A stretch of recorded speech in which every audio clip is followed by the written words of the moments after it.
샬롬. 우리 더원 하나님교회 모든 성도님들 사랑하고 축복합니다. 이 시간에 우리 함께 말씀 볼 텐데요. 우리 오늘 말씀은 창세기 36장 1절부터 8절 그리고 40절부터 43절까지의 말씀 우리 함께 보도록 하겠습니다. 창세기 36장 1절부터 8절 그리고 40절부터 43절까지의 말씀 우리 함께 보도록 하겠습니다. 우리 말씀 함께 찾아서 읽도록 하겠습니다. 먼저 1절부터 8절까지의 말씀 함께 읽도록 하겠습니다. 에서 곧 에돔의 족보는 이러하니라. 에서가 가나안 여인 중 헷 족속 엘론의 딸 아다와 히위 족속 시브온의 딸인 아나의 딸 오홀리바마를 자기 아내로 맞이하고 또 이스마엘의 딸 느바요의 누이 바스맛을 맞이하였더니 아다는 바스를 에서에게 낳았고 바스맛은 루엘을 낳았고 오홀리바마는 여우스와 얄람과 고라를 낳았으니 이들은 에서의 아들들이요 가나안 땅에서 그에게 태어난 자들이더라. 에서가 자기 아내들과 자기 자녀들과 자기 집의 모든 사람과 자기의 가축과 자기의 모든 짐승과 자기가 가나안 땅에서 모은 모든 재물을 이끌고 그의 동생 야곱을 떠나 다른 곳으로 갔으니 두 사람의 소유가 풍부하여 함께 거주할 수 없음이러라. 그들이 거주하는 땅이 그들의 가축으로 말미암아 그들을 용납할 수 없었더라. 이에 에서 곧 에돔이 세일산에 거주하니라. 우리 함께 40절부터 43절까지의 말씀 함께 읽겠습니다. 에서에게서 나온 족장들의 이름은 그 종족과 거처와 이름을 따라 나누며 이러하니 딥나 족장, 알와 족장, 여댓 족장, 오홀리바마 족장, 엘라 족장, 비논 족장, 그나스 족장, 대만 족장, 밉살 족장, 막디엘 족장, 이람 족장이라. 이들은 그 구역과 거처를 따른 에돔 족장들이며 에돔 족속의 조상은 에서더라. 아멘. 네, 오늘도 참 다양한 성경의 인물들이 등장하는 것 같습니다. 특별히 오늘 말씀에 나오는 이 창세기 36장의 내용은 바로 야곱의 형이었던 에서의 내용이 등장합니다. 여러분 에서를 잘 아실 것입니다.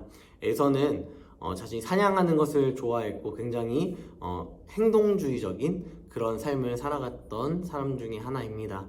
이 사람이 했던 일들이 무엇이냐면요, 사냥하는 것이었습니다.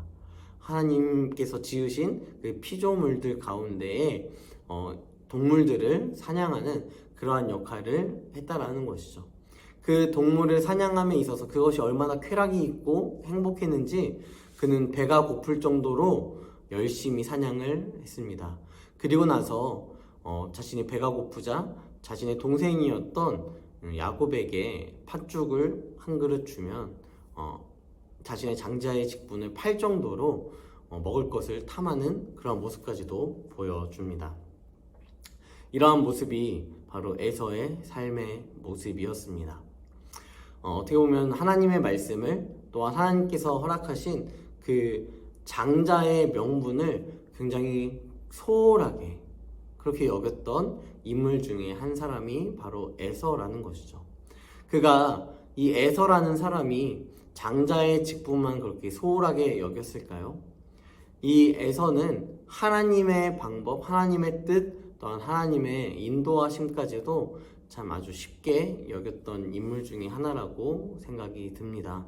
그래서 하나님의 뜻을 자신의 방식대로 해결하고 또 해석하려는 모습을 보이며 마치 아브라함이 또한 자신의 아버지였던 이삭이 자신의 동족과 함께 혼인하는 모습을 따라하기 위하여서 그 마음은 좋았지만 그 마음이 곧 하나님의 뜻이 아닌 이스마엘의 자식과 함께 결혼을 하는 그런 모습까지도 보여주고 있었다라는 것이죠.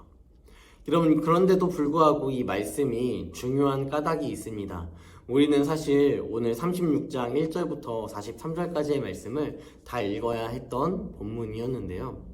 여러분, 이 창세기 말씀 가운데서도 굉장히 긴 본문에 속하는 것이 바로 이 창세기 36장입니다. 그런데 여러분 생각해 보십시오. 얼마나 하나님의 뜻을 담기에 이 창세기가 쓰여져야 했었겠습니까? 그럼에도 불구하고 이 에서의 족보, 결국 이 에돔의 족보가 이렇게 길게 나열되어 있다라는 것을 생각해 보았을 때 우리는 한 가지를 생각해 볼 필요가 있다라는 것이죠. 바로 하나님은 단순히 어떠한 사람을 선택하고 어떠한 사람을 버리는 그러한 개념으로 하나님께서 이 야곱과 에서를 사용하지 않으셨다라는 것입니다. 하나님은 야곱을 사랑하셨습니다. 그래서 그 야곱에게서 많은 자손들이 나오게 하셨고 12지파를 또한 형성하셨습니다. 그것으로 끝이었습니까? 그를 통하여서 400년 동안 포로를 경험했지만 애굽에서 수많은 인파들, 60만 명이 넘는 수많은 인구들을 축적하고 다시 가나안 땅으로 돌아갈 수 있도록 하나님께서 인도하셨습니다.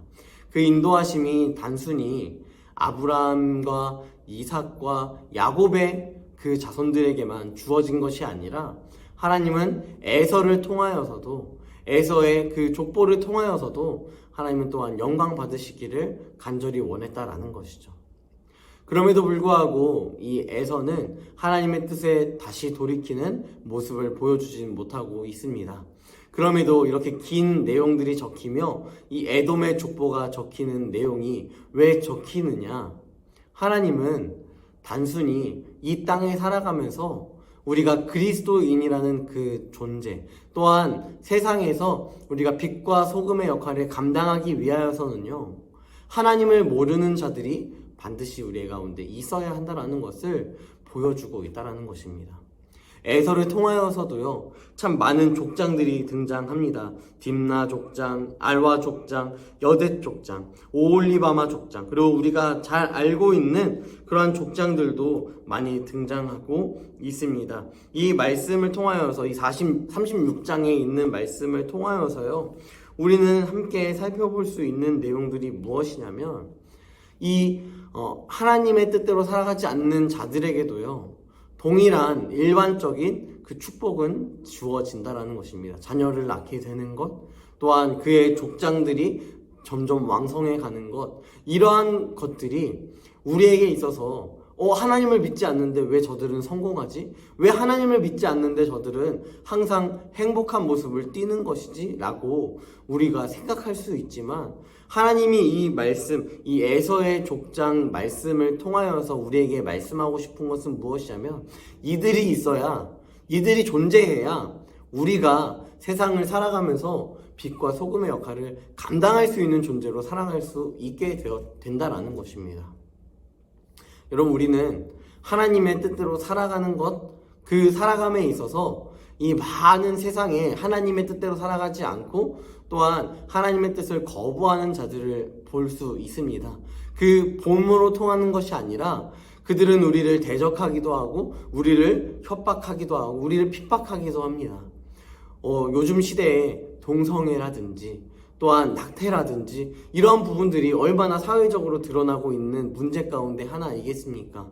여러분, 이런 시대 가운데에 이혼 자체도 너무도 당연하게 여기는 그러한 모습을 보이고 있는 이 시대, 하나님의 뜻이 아닌 하나님과는 정반대로 가고 있는 이 시대를 바라보면서 이 시대가 어떻게 보면 특별하거나 잡종과 같은 이러한 시대가 아니라 이러한 시대는 이전부터 4,000년 전부터 아브라함의 시대부터 이미 있었지만 하나님께서 이 족보를 통하여서 말씀하기 원하신다라는 것은 무엇이냐면 그들을 향한 하나님의 사랑이 있고 또한 그들을 향한 복음을 전파할 수 있는 세상의 빛과 소금의 역할을 그리스도인들은 매일의 삶 가운데 우리는 항상 그 삶을 살아낼 수 있는 은혜가 있어야 한다라는 것입니다. 여러분, 무슨 이야기냐면요, 에서도 많은 자식들을 얻었습니다. 또한 많은 족보가 이루어지고 있습니다. 이 족보를 바라보면서 하나님은 왜 그들을 그렇게 번창케 하시느냐라는 것을 따지기보다 우리는 오히려 하나님 앞에서 하나님, 우리가 저들을 구원하기 위한 마중물임을, 또한 하나님께서 저들을 향하여서 복음의 귀한 메시지를 전파하기 위한 전파자로 우리를 세우셨고, 또한 주님께서 하늘로 올라가시기 전에 우리에게 말씀하신 땅끝까지 이르러 네가 나의 증인이 되리라 이야기하셨던 그 증인된 삶을 살아가기 위하여서는 증거하는 자뿐만 아니라 그 증거함을 듣는 자가 필요하다라는 것을 우리에게 지속적으로 말씀하고 있다는 것입니다. 결국 우리에게 주님께서 말씀하시는 것은 무엇이냐면 우리는 반드시 이 믿지 않는 자들이 이 땅 가운데 존재하고 또한 우리와 사상적으로, 생각적으로, 방법적으로, 방향적으로 틀린 생각을 갖는 존재가 나타나겠지만 그들에게 있어서 우리가 가장 필요한 것은 무엇이냐면 그들은 모두 주가 필요하다라는 것입니다. 요나에게 이방 땅에 가서 하나님의 복음을 전파하라고 이야기했을 때 그곳에 가기 싫어서 자신이 원하는 길로 가려고 하고 또는 죽기를 바라는 그러한 모습이 요나에게 있었던 것처럼 여러분 우리의 삶 가운데서도 이러한 세상적으로 잘 나가고 있는 이런 세상의 사람들에게 복음을 전파하는 것이 거리낌이 있고 불편함이 있겠지만 우리에게 하나님께서 원하시는 것은 무엇이냐면 그들도 하나님께 돌아오기를 주님은 지금도 기다리고 계신다라는 것입니다. 그 기다림을 마무리하기 위하여서 결국은 우리가 복음을 전파하기를 하나님께서는 원하신다라는 것입니다. 여러분 이것이 주님께서 우리에게 말씀하시는 하나님의 사랑의 방법 또한 하나님의 사랑의 모습입니다. 결국 이 말씀을 가진 자들은요 또한 이 말씀에서 창세기 36장을 읽는 우리의 성도의 마음은 반드시 하나님의 뜻대로 살아가고 있지 않는 자들을 향하여서 비판하고 평가하고 또한 너희는 절대 하나님의 뜻대로 살아갈 수 없어라는 배제가 아니라 또한 구별이 아니라 그들을 포용하고 그들을 사랑하사 죽기까지 사랑하시며 자신의 아들까지도 내어주시는 그 하나님의 사랑을 내가 경험하였으니 그들에게도 공포해야 함을 그들에게도 전파해야 함을 온전히 신뢰함으로 나아가는 귀한 은혜가 있기를 간절히 소망합니다. 그래서 여러분의 삶 가운데 하나님의 말씀이 하나님의 은혜가 하나님의 소망이 여러분들 가운데 있어서 여러분들을 통하여서 저 사람을 보니까 내가 돈을 잘 벌 수 있는 방법이 있을 것 같아. 저 사람을 보니까 내가 세상적으로 높은 자리에 앉을 수 있을 것 같아. 라는 그러한 느낌을 받는 것이 아니라 저 사람을 보니까 정말 하나님을 믿는 사람은 다르구나라는 사실을 느끼게 하는 또한 그것을 경험하게 하는 그것을 증명하는 귀한 은혜가 여러분들의 삶 가운데 있어서 여러분 세상의 빛과 소금 그리스도인들 안에서는요 모두 그렇게 살아갈 수 있습니다. 하지만 세상에 나아갔을 때 정말 그렇게 살아가는 신앙의 모습으로 살아가는 것이 정말 빛의 모습 또한 소금의 모습 짠맛을 내는 모습 또한 밝히 비추는 모습이 된다라는 것입니다. 이 모습으로 우리가 살아가는 귀한 은혜가 있기를 간절히 소망합니다. 이 시간에 이어서 함께 기도할 텐데요. 우리 교회의 기도 제목 또한 여러분들의 기도의 제목 다양한 기도의 제목들 가지고 여러분들이 가지고 있는 중보 기도의 제목들 또한 함께 기도하며 함께 자유롭게 기도하셨으면 좋겠습니다. 기도하겠습니다.